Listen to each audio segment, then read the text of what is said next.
Hi, it's Jules here. Welcome back to the Website Success Show. Today, in a reflective episode, I want to talk about 5 things that I've learned this year about websites, and I think in marketing in general, really. Number 1 is that people are burnt out from actively marketing their business on social media, and they're looking for an alternative. People are looking for an alternative way to, or an alternative solution, really, to the constant content creation, whether that is for social media or constant blog writing or podcast creation or whatever form it is. I think people are very burnt out with being on both ends of it. So we are so over marketed to. We have so many marketing messages that are thrown at us daily, and not just marketing, just in general. We're so bombarded, and our brains are so overwhelmed with messaging and tech and information that I think people are just ready for an alternative. I've had conversations that have really resonated with people when I've been both in-person networking, just generally getting to know people, when I've been having conversations with people online networking as well. The thing that really seems to prick people's ears up really is when I mention my message of social media is optional. I think people are just feeling like there has to be an easier way for business. It's been really tough this year. I think it just generally, so many people are saying that they found this year in particular has been quite tough. I know for me personally, it's been really tough this year. But I think I feel very optimistic that actually this is the things that I can help people with, the problems that I solve, the visibility problems that I help people solve through their website. There does seem to be a real appetite for that, and people just seem to want that solution, something that's different. And I think this is great. I think for business owners who have spent so much time like ineffectively marketing their business through social media, and so much time and energy and effort into creating content and becoming these content creators, really, which most of you did not start your business to become a content creator. You want to focus on doing the things that you love. And I definitely feel like that with my own business. Like, I love creating my podcast. I really enjoy it. I enjoy the whole production process of it as well. Yes, I always feel a little bit nervous just before I hit record. And I feel like it always takes me a moment or two to actually get into the flow of recording. And I have to remind myself that I'm just here to help people, and I just really want to help to spread the word about how powerful websites can be. So there's definitely that. But I don't just want to be creating content for the sake of it. This is part of the reason that I recommend having a pinpoint blogging strategy. So if you're thinking about creating content for your own website, making sure that you are covering the topics that you need to, only those topics that you need to, and that you're covering them really well and showing why you're the authority on them. So I think that's definitely the first thing that I've noticed this year, is that just that alternative way is something that people are really, really keen to find. So let me know if that resonates for you. So if you are feeling like that yourself, if you're feeling like there has to be another way to market my business other than just being on ineffective social media all the time, or feeling like you're putting so much effort into social media and then just getting such a little return on that investment there. And when I'm working with clients, either in the membership or in one-to-one clients, SEO does take time to take effect, and there are things you can do in the meantime that doesn't have to be social media, that are much more effective at actually bringing clients in right now. Getting out, getting to know people, working on your relationship, spreading the word in other ways that actually connect with people and really resonate with people. Those are the things that you can do whilst you're waiting for your website, the work you're doing on your website to then catch up. But the great thing about working on your website and working on your SEO is that once you do that work, then that can actually be bringing clients into your business and bringing a steady stream of the right clients into your business for years to come. Whereas when you're posting on social media or when you're paying for ads, once you stop doing those things, once you stop posting, once you stop paying for those ads, then the traffic stops. And actually, that's why I really love the power of your website actually showing up in Google, and you being recommended in AI search is so powerful. So number 1 is that people are just looking for something different, really. Number 2 is that Google business profiles are still incredibly powerful for local traffic. So whether that is in actually Google search, or whether we're talking about people asking AI for recommendations for local businesses, whether that's Google's AI or ChatGPT or Claude or Gemini, wherever people are asking and searching for local businesses, your Google Maps listing, so your Google business profile, makes such a difference to you being a recommended business. So if you can get really clear on that, I'm really passionate about Google business profiles. Have been ever since I kind of first discovered the power of them. I've been working with Google business profiles since back when it was called Google Plus. Every now and again, they change the name of it just to annoy everybody and just to really confuse everybody. So when I first started working, when I was back in the salon, and it used to be called Google Plus, and it was a nightmare trying to get into your profile and trying to actually find your settings. There weren't that many things that you could actually control about it as well. So it's very basic profile listing, and it used to be really hard to get into it. Not to say that Google business profile can't sometimes be hard now, because we definitely do have some issues. If you're having problems getting verified and those kind of things, it can be quite frustrating. But in general, it's pretty simple to use the Google business profile. Once you've got it set up, once you're verified, once you're starting to collect reviews and add information into your profile, then it's normally pretty simple to get that all sorted. So if you've got that information in there, if you're making the most of your profile, if you've got that all set up as it needs to be, if you've selected the right categories, the right primary and secondary categories, and you had that information tied in with your website, then that sends really strong signals, whether it's to Google or to AI bots, that you are this local business, you're this trusted local business, and they should be showing you up as a recommended business locally. So it's something that I'm even more passionate than ever about Google profiles and the power of them, really. I've got a few episodes where I've actually gone through with business owners on live Google business profile strategy episodes. So check out episodes 64, 54 and 42. They're all episodes where I've actually talked with a business owner live and talked them through some of the things that they can do just to improve the local visibility and to make the most of their profile, really, and just pointed out a few things that they maybe weren't doing that could really help them to show up locally. You can also grab my free local visibility checklist as well. So if you go to the website successhub.com/local, you can grab my free guide to optimizing your Google profile, essentially. And then number 3 is a big one. So AI search. This is really changing how people actually come through to our website, how people are finding our website. If we are the business that's getting recommended in AI search, then that's going to be massive. It already is. And businesses are already seeing this change. They're already seeing that people are coming through. They can see it in their analytics. People are coming through to their website and they're being told by customers that they've been recommended by ChatGPT or Gemini or something. And this is really, really powerful. I think the businesses that embrace this right now get ahead of the curve with this and really make sure that they are optimizing their website, not just for SEO, but for AI search as well. And one of the things I would say about AI search is that 80% of AI search is making sure you're optimized for SEO. So if your website isn't optimized for SEO, so your content isn't clear, you're not really clear on your messaging, then you're unlikely then to show up in AI searches as well. And then we need to then do some additional steps with that to make sure that we are actually showing up in those AI searches, that we are the ones that are being recommended in AI search. The great thing about that happening is if we are actually being recommended in AI searches, is that people are so much further along their buyer's journey. By the time they get to that point, doing a search in AI, something being recommended, and then them either going to Google and looking for that business or literally just clicking on that link within the AI answers, then they're already so much further along that buyer's journey. They trust us that so much more because we've been recommended in AI and because the AI bots have been out and done the recommendations for them.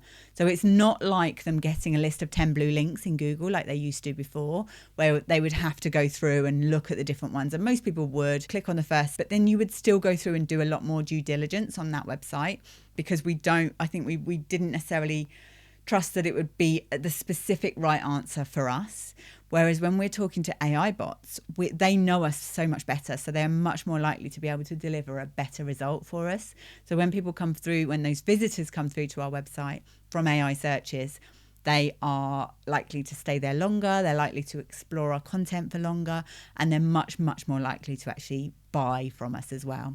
So you may find that you've seen the amount of traffic to your website actually drops. You've seen a drop off in traffic, but the traffic that does come through is then much more likely to, as I say, to buy from us. So it all does even out in the end. And if you are the business that's being recommended then in those AI searches, then that's going to be really, really powerful. And the majority of businesses as well aren't doing this. So most people are ignoring this. They aren't even thinking about AI search. It's not even on their radar yet.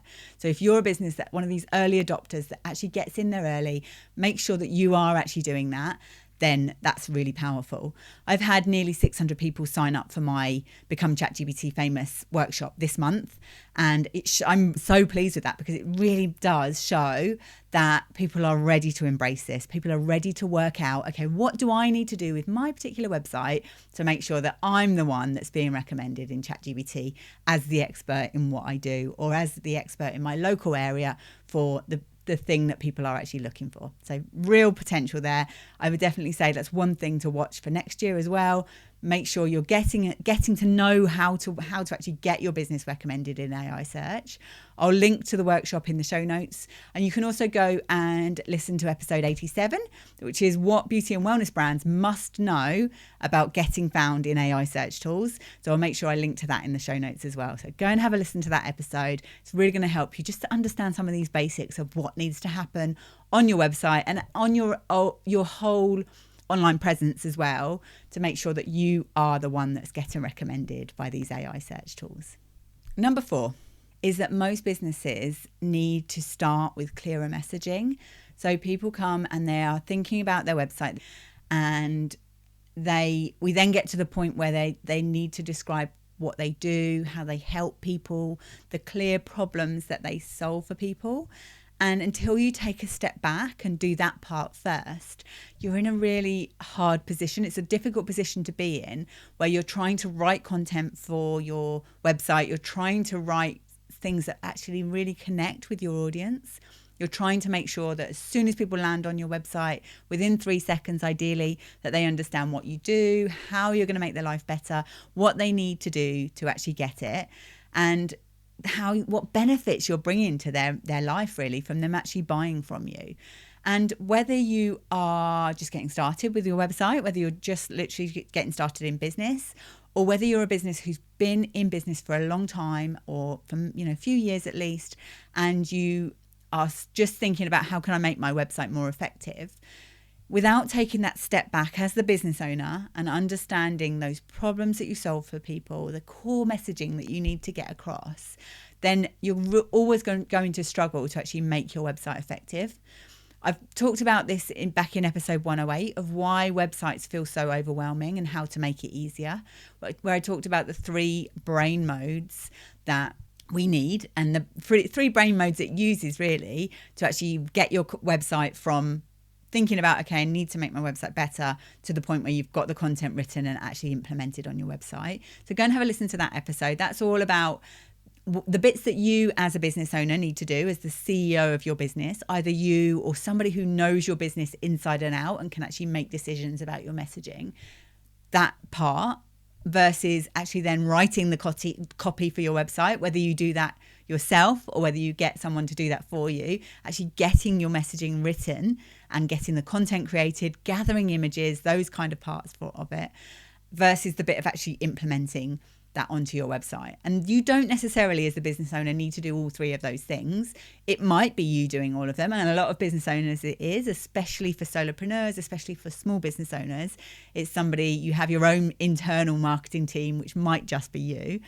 But regardless of that, whether you decide that you want to outsource the implementation or not, you need to be involved in that messaging part. You need to be involved in the strategy part. And this is something where maybe having a strategist like myself to help you along the way and hold your hand and just really guide you really and signpost you to the right points that you need to focus on can be really helpful.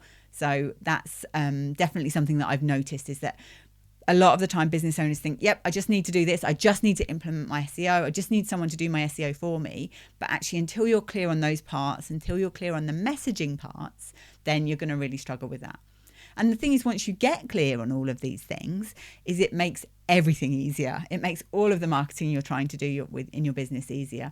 It makes networking easier because you're really clear on the problems that you solve, and you can talk about it in a really clear, concise way that doesn't involve people burning mental calories to work out how your business can help them. So once you've done that, it makes everything so much easier. So I definitely say focus on that. If you've not taken some time to think about the core problems that your business solves for your customers and the benefit-driven language that you need to use around that, then take some time to think about that. And then number 5, the final thing that I wanted to talk about today that I've really noticed is, I think, something that's really positive for businesses who are selling to the general public, so B2C businesses. Times are tough right now. It has been a tough year. There's definitely, especially in the UK, the cost of living crisis, people are finding it hard. But the beauty of being a B2C business and actually selling to the general public, especially in beauty, health and wellness, where you're selling things that actually help people feel good and help them feel better about their life, help them relax, help them to switch off from the stress and help them to actually escape the stress of going to work, trying to earn money, all of the stress and worry, all of the news and everything else that feels so overwhelming for people. Is people are actually looking for something to escape that. So if you sell something that helps people to either de-stress, relax, feel good, escape as well, definitely businesses that offer hobby type offers, so things that help people to actually switch off and decompress and relax and all of those kind of things.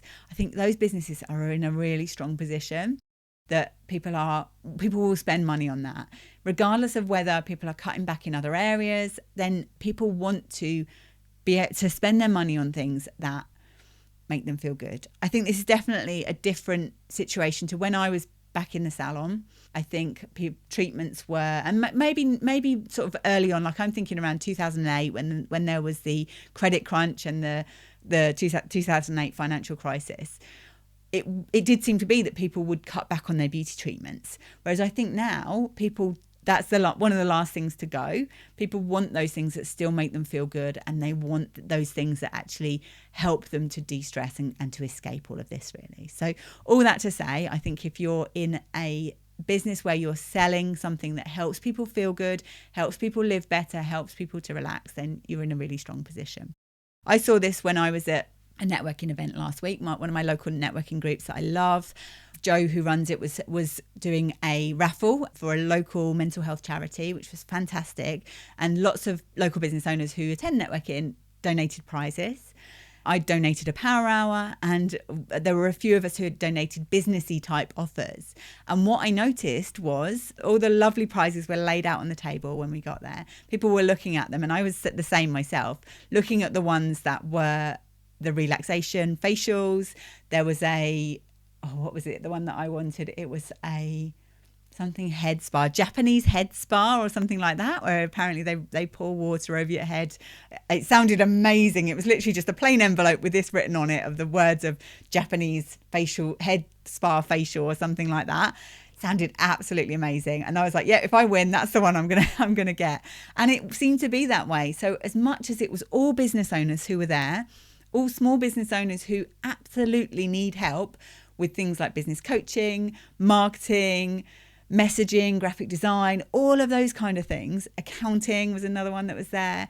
But the prizes that people went for first, the ones that people literally just grabbed as soon as their ticket got pulled out, they were the ones that went first, were the ones that made people feel good, made people relax, and were more of the personal stuff, not the businessy stuff, really. So I think all that to say, it's a really good time and a really good position to be in when you're in a beauty, health and wellness business right now. So I hope that's a positive message that helps you feel good about, you might need to get more visibility, but actually people do want what you're selling as well. So if you feel ready to stop wasting time on social media, stop feeling like your website could be doing more for your business, and embrace a different, more effective way of marketing your business and bringing in more clients every day, then book a website potential discovery call where we can sit together on Zoom and we'll talk about where you are right now, where you'd like to be with your website. And if one of my programs or services can help you to get there faster,